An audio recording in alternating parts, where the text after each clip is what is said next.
مفتی صاحب مجھے بتائیے کہ یہ جو مس انفارمیشن ہے سوشل میڈیا پہ، کبھی کوئی حدیث لگا دی اور وہ مستند حدیث ہوتی بھی نہیں ہے، لوگ فارورڈ کیے جا رہے ہیں، شیئر پہ شیئر کیے جا رہے ہیں، تو یہ اسلامی تعلیمات کے حوالے سے کتنا صحیح ہے اور کتنا غلط ہے؟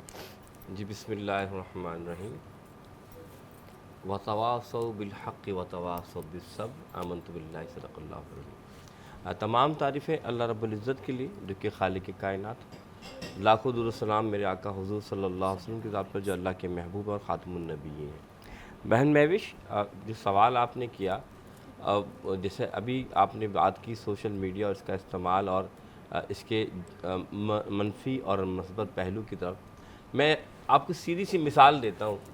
آپ کے ہاتھ میں اگر نائف ہے، چاقو ہے، چاقو کے دو کام ہو سکتے ہیں، یا تو آپ گلا کاٹ دیں یا آپ ٹماٹر یا آلو کاٹ دیں۔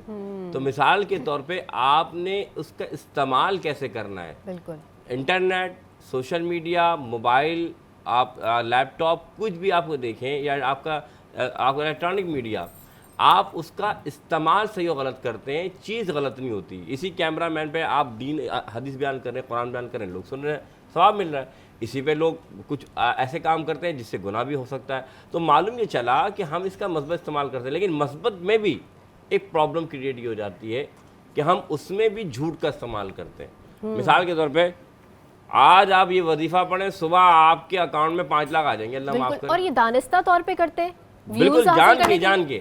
اب مجھے نہیں، اب تم نعوذ باللہ، تمہیں کہاں سے یہ الہام ہو گیا بھائی؟ یہ تم جھوٹ باندھ رہے ہو نا۔ دیکھیں اللہ کے کلام میں نو ڈاؤٹ کوئی ایسی کمی نہیں، برکت ہے، لیکن اس برکت کے ساتھ آپ کیا کر رہے ہیں کہ آپ اس میں جھوٹ باندھ رہے ہیں۔ اور بات ہے اوتھینٹسٹی کی نا، قرآن میں تو ایسی چیز نہیں آئی، تو پھر کیسے؟ کی حدیث ہے، جس نے مجھ پر جھوٹ باندھا، جس نے مجھ پر جھوٹ باندھا اس کا ٹھکانہ جہنم ہے۔ اب اس حدیث سے میں معلوم ہوا کہ نعوذ باللہ اللہ کے رسول صلی اللہ علیہ وسلم صاف فرما رہے کہ جو حدیث نہیں ہے، آپ موضوع گڑی ہوئی حدیث ہے یا گڑی ہوئی روایت بیان کر کے کہ فلاں یہ کام کرو گے یہ ملے گا، فلاں یہ کرو گے، تو پھر آپ اپنے آپ کو جہنم واصل کر رہے ہیں، آپ خود جہنم میں اپنا گھر بنا رہے ہیں، ٹھکانہ بنا رہے ہیں۔ تو سب سے پہلی بات کہ اگر میری مائیں، میری بہنیں، میرے بھائی جو اگر سوشل میڈیا استعمال کرتے ہیں، میں پہلے کہہ دوں استعمال غلط و صحیح ہوتا ہے، it is depend on you کہ آپ کس طرح اس کا استعمال کر رہے ہیں۔ لیکن دوسری بات یہ کہ آپ جو بھی سوشل میڈیا پہ یا اے آئی سے بھی آپ کانٹینٹ لے رہے ہیں تو اس کی تحقیق کیجئے۔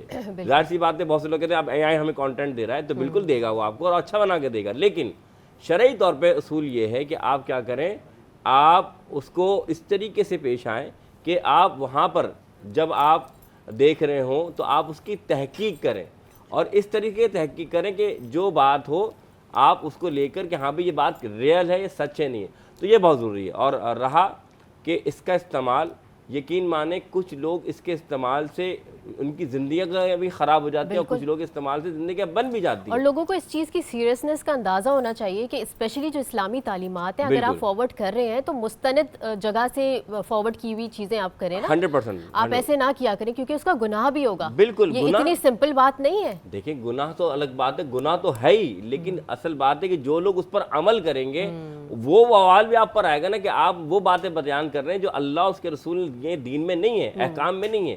تو اس وجہ سے آپ سوشل میڈیا کا، اور پھر آپ بھی کریں ثواب کی نیت سے آپ آگے بڑھا رہے ہیں، نہیں میرے بھائی۔ اور ایک اور چیز بھی یہ ہے نا کہ اب کوئی بھی کھڑے ہو کے تعلیمات دے رہا ہے، لوگ ہمیں کامنٹ کر رہے ہوتے ہیں کہ اب یہ ہمیں دینی تعلیمات دیں گے، لیکن وہ یہ بات نہیں سمجھ رہے کہ ہم نے ایک مفتی، ایک عالم دین کو اپنے ساتھ بٹھایا ہے اور وہ آپ کو اسلامی تعلیمات دے رہے ہیں، ہم نہیں ہیں، ہم ادنا لوگ ہیں، ہم تو خود سیکھنے کے لیے بیٹھے ہیں۔